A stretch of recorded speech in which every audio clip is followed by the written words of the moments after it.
السلام علیکم ورحمۃ اللہ وبرکاتہ۔ نحمدہ ونصلی علی رسولہ الکریم، اما بعد۔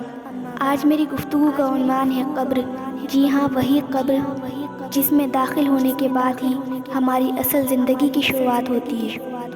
میری گزارش ہے آپ سامعین سے، اللہ کے لیے میرے الفاظ کو ضائع نہ کریں، جو کچھ سنیں اس پر عمل کرنے کی کوشش کریں۔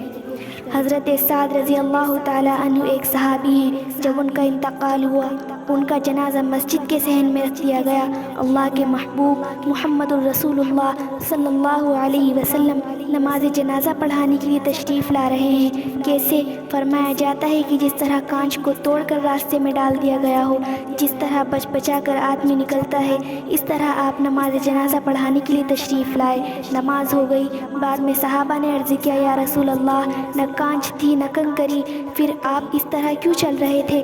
فرمایا کہ اے میرے صحابہ، محمد کی آنکھوں نے وہ جلوہ دیکھا ہے جسے تم نہیں دیکھ سکتے۔ محمد کی آنکھوں نے دیکھا ہے کہ سعد کا ایمان آسمان والوں میں ایسا مقبول ہوا کہ سعد کی نماز جنازہ پڑھنے کے لیے آسمان سے 70,000 فرشتے نازل ہوئے۔ سبحان اللہ۔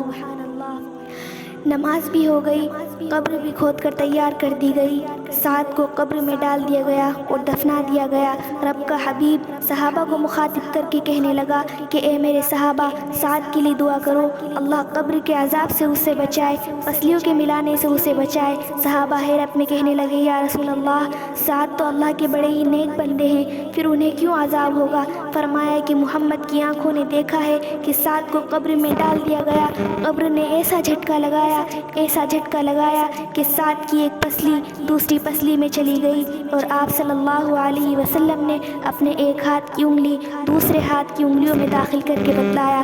سوچے، وہ سعد، وہ رب کا نیک بندہ جس کی نماز جنازہ پڑھنے کے لیے آسمان سے 70,000 فرشتے نازل ہوں، جب قبر اسے نہیں چھوڑ رہی تو ہمارا کیا بنے گا؟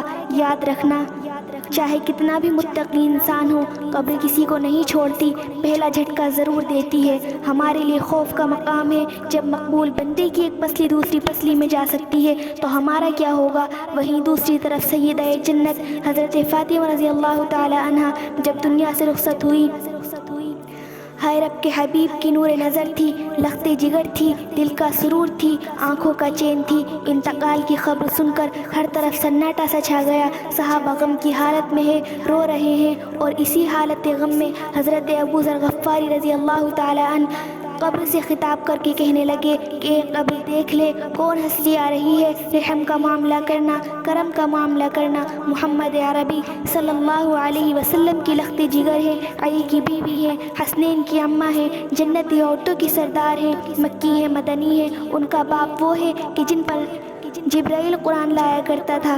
ذرا رحم کا معاملہ کرنا، کرم کا معاملہ کرنا۔ اللہ اکبر۔ رب تعالیٰ نے قبر کو زبان دے دی اور قبر بول اٹھی کہ ارے او کہنے والے، اپنے آپ کو نبی کا غلام کہتا ہے۔ محمد عربی تیری جیسی سوچ نہیں رکھتے تھے، کیونکہ محمد عربی جانتے تھے کہ قبر آنے والے کے حسب و نسب کو نہیں دیکھا کرتی، قبر آنے والے کے خاندان اور رشتہ داروں کو نہیں دیکھا کرتی، قبر تو آنے والے کے عملوں کو دیکھا کرتی ہے۔ یہ بات حق ہے، یہ بات سچ ہے، تاریخ گواہ ہے کہ قبر اعمال کے اعتبار سے سلوک کیا کرتی ہے۔ اگر یوں ہی گناہوں میں لگے رہو گے تو یہ بات مت بھلانا کہ جب قبر سے ملاقات ہوگی تو کوئی بچانے والا نہ ہوگا، نہ ماں ہوگی جو آپ کے ہاتھ پر ذرا سی خراش گوارا نہیں کر سکتی، نہ وہ باپ ہوگا جس کا مال تم نے عیش پرستی میں اڑا دیا، نہ بھائی، نہ بہن، نہ رشتہ دار، نہ دوست، نہ بیوی، نہ بچے۔ بتائیں تب کیا کرو گے، کیسے بچو گے؟ لیکن ابھی وقت ہے، مایوس نہ ہو، اعمال صالحات بچا سکتے ہیں۔